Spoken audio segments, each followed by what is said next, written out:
Welcome everybody for a new episode of the Ocular Insider podcast from ESW Vision.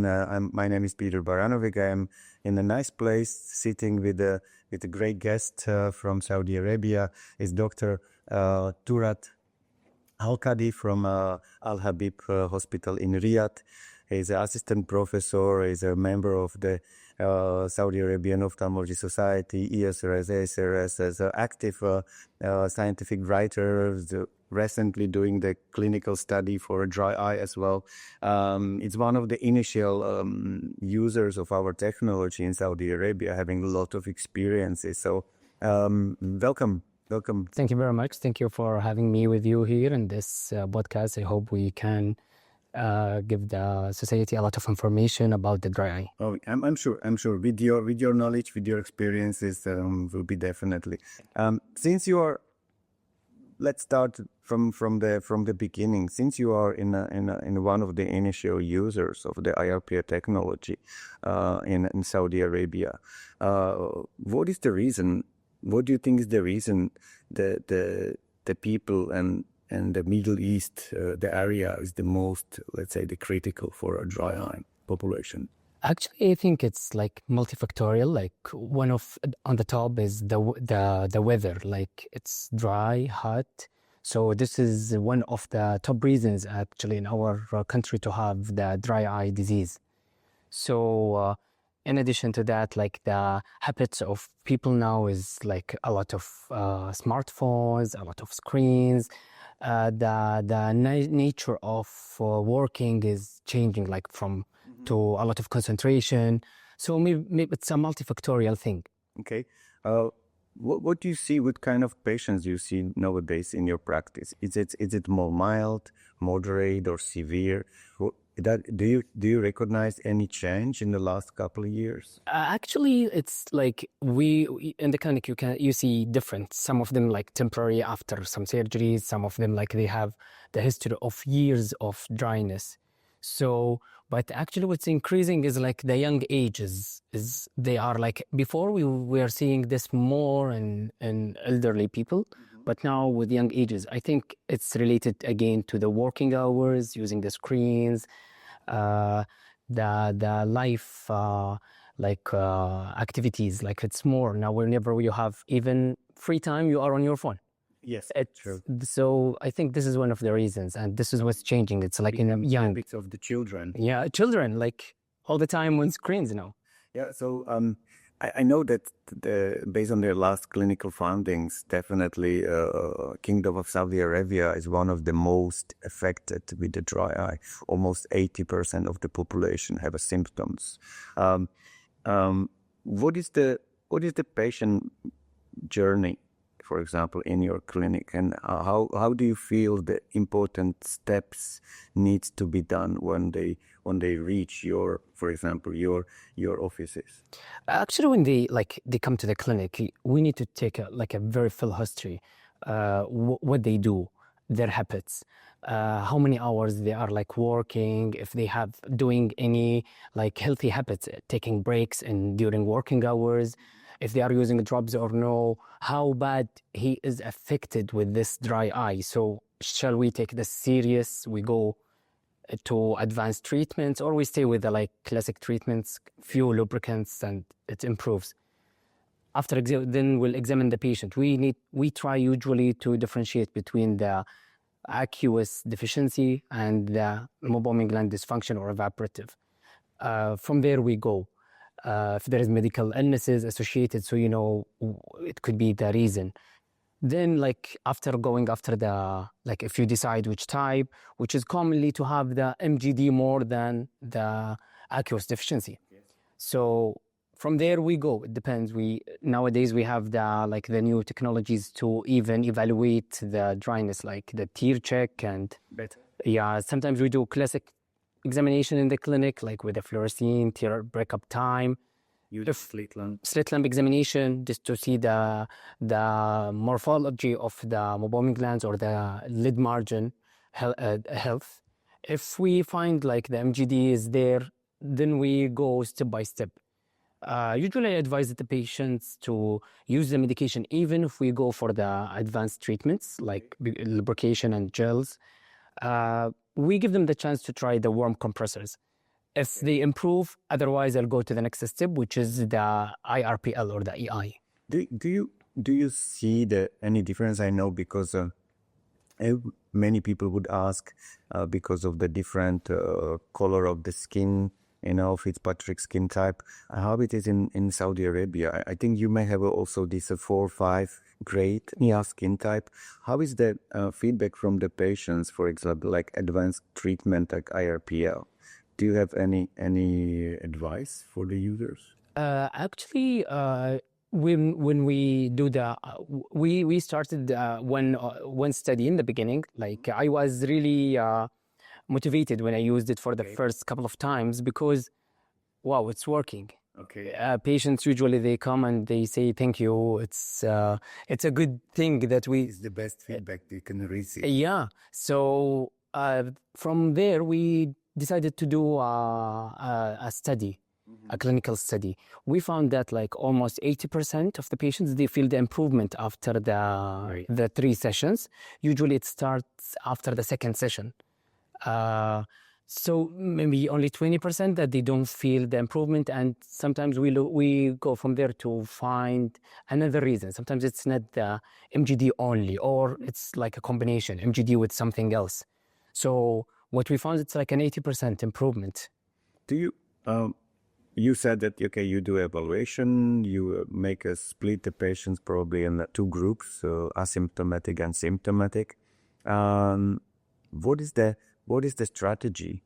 And I'm sure because it's a new technology still, but new and for many of the people, is there any fear of the patients to convince them for an IRPL treatment? Or it's the people accepting that because of your advices? Actually, with people, when they come, they know that the doctor is like an expert in the disease. So especially when you give them the chance, actually, I don't find a problem in convincing because I'm not convincing. I'm giving them the options. Oh, you're giving the advice. The advice, exactly, and the options. So some of them, even if they are hesitant to go for the AI, like I tell them, okay, you can try the warm compressors for a month or 2 months. If not improving, we can go there. So after they try like most of the things and it's not working, they will be like really by themselves. So they will be convinced to come or motivated to come and do it. I think this is very common questions from the lot of doctors. I have a lot of patients, but I cannot convince them to the therapy. So I see you have your strategy. Step by step, give them basic even more. Exactly, like when you go with them step by step, and we are doing the right thing. I mean, if sometimes it might work with giving them few drops or gel, warm compressors. If it is moderate or even like temporary dryness, it will improve. But if it is something chronic, some patients, they come and they are suffering for a couple of years. They will be convinced immediately with doing something new because they have been trying everything. I remember we've been in Riyadh and you send me a patient to evaluate. Exactly. And he come with a full sack of the different... Exactly, drops, gel. And then when I do evaluate him and help you he was definitely 100% sure that this is the problem for him. Exactly. And I see that solution for those who are seeking for the problem is they seeking for the doctors also. But how you see with the daily practice, for example, you have a patients coming for cataract refractive surgeries. Is there any standard steps that you do for those patients? Actually, those patients, it's well known that they might have some ocular resurface changes after the surgery. So usually I don't rush to do things in the beginning. We give this like 3 to 6 months. If it's not improving, we might go through our approach. Is it like something MGD? Is it like aqueous layer deficiency? And from there we decide. But usually I tell them, use the drops for the first 3 to 6 months and let's see later. Suppose you measure the ocular surface before the surgery. Yeah. To searching if there is any damage or exactly already a dry eye. If we have a symptom. Yeah, of course that may develop also the calculation of the surgery would be affected. Yeah, it's interesting that Saudi Arabia become one of the leading countries in a dry eye treatment, definitely. So, how do you think that your colleagues and ophthalmologic society now looking on a dry eye in Saudi? Actually, it's like, since it's a common complaint in the clinic for everybody. So most of the patients, they are complaining of dry eye disease. So most of them, they are like motivated to have something different from the classic treatment. If it is working, as we said, so if it is working, most of them will go for it. And I've heard that like a lot of doctors are using it right now. Yeah, it's actually it's one of the most let's say the Promising and promising countries that it's in also due to the market share, exactly. for example, but also due to a lot of changes like insurance coverage, not fully, but Yeah, I know, yeah. fully covered. Do you think that insurance coverage full in the global aspects of treating the MGD would be helping you treat more people? Of course, because like in the beginning, it was covered by insurance. Then I don't know why they tried to change this thing, but the number of patients who, because it's like a financial issue. Yes, exactly. For the patients to go for 3 sessions. Sometimes they need more, like after a couple of months. So it's an issue for them. If the insurance will cover most of the patients, especially it's no, there is no side effects. Yeah. If you tell them this is no side effect procedure, No. either you benefit or you don't, without any complications or side effects, most of them will be like, Let's do it. Let's do it. Yeah, let's do it. So it's nice to hear that you have a great outcomes. Can you share with us, for example, what is your total number of patients you treat after all these years? Because now it must be a impressive number. Actually, we are doing like about 50, 60 patients a month. It's a nice number. I think it's also this is the number that you filtrate during the screening. Exactly. Yeah, exactly. But you treating on dry eye probably much more now. Some of them, they will be, out of the not reaching this level of treatment because either financially or because the insurance is not covering, or they improved with the classic treatment. But some of them, they want to try or give their classic treatment longer time until they decide to go for the AI. Do you see the changes, for example, in the age of the patients? What do you mean? No, like I know, a couple of years ago we were talking about 20% of population suffering on dry eye, mostly women after the menopause, the men 70 old. Does it change this perspective to the younger? Yeah, of course. Yeah.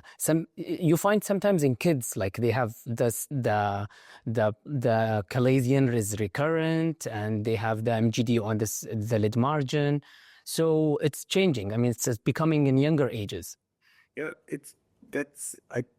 I think we agree that this is the reason of our habits. And also, one of the things I also believe is the influence of the climate. Definitely, of course, that is in Kingdom of Saudi Arabia very hot, or people stay in the air condition. Yes. Or they stay going outside, so it's very dry. Exactly. But I think it's to be dry. It's not the mind of the things. Probably the habits of our customers. Exactly. Do you also see the very common blinking problems through your range of customers or patients? Actually, yes, you can tell. I mean, sometimes the patient in front of you can tell that he's blinking like frequently, and it's not the proper blinking. Yeah, I think it's a common problem that's coming together with the child myopia. Yes, because be detected, and then they develop the habits that will follow them with the true life. And I'm sure seeing this development all these years, I believe that the next problem is waiting behind. Yes. I think the next generation will have severe dry eye. It will be even much more impact. Yes. What you would be as a last question of mine, thank you for a very nice answer. Is there any answer for example, or advice for doctors who would like to start with in very effective dry eye treatment from your side? Actually, my recommendation will be if you tried, go step by step with your patients. If you try insist on the patient that they need to use the drops properly, the gel bit time, or more even for the gel, then you can go with the classic treatment with the warm compressors, massaging. If not improving, I think this technology, which is the IRPL, is one of the most innovations in the last couple of years. So as you said, it's really affecting your patient outcomes. Exactly. So you said 80% satisfied. Also, you see also some patient drop out the using the eye drops. Yes. Yeah, at least even if they don't drop out using the drops, what they were saying, like after the treatment, I've been putting the drops for many years and I don't feel comfortable. But now when I put them, I feel comfortable at least. So they maybe use them less. Yes, this is important. Exactly. They're much more relaxed, and some of them they tell that I start forgetting putting the drops unless like it's once a week or something. I feel dry eyed, then I put it instead of putting it many times in the day without improvement. Oh, great. Thank you so much, and it was very nice discussion. And actually, we could have make even more, but try to make an efficient time. As you know, people, if do not find it interesting, do not do listening. Sure. I'm sure with the next discussion, probably we could discuss also your clinical study that you're now completing with our technology. Would be nice to see how you move on, and maybe in Saudi Arabia, or many nice places around the world. So thank you. Thank you very much. Thank you for coming, and I appreciate it much. Thank you for being with us. Thank you. Thank you.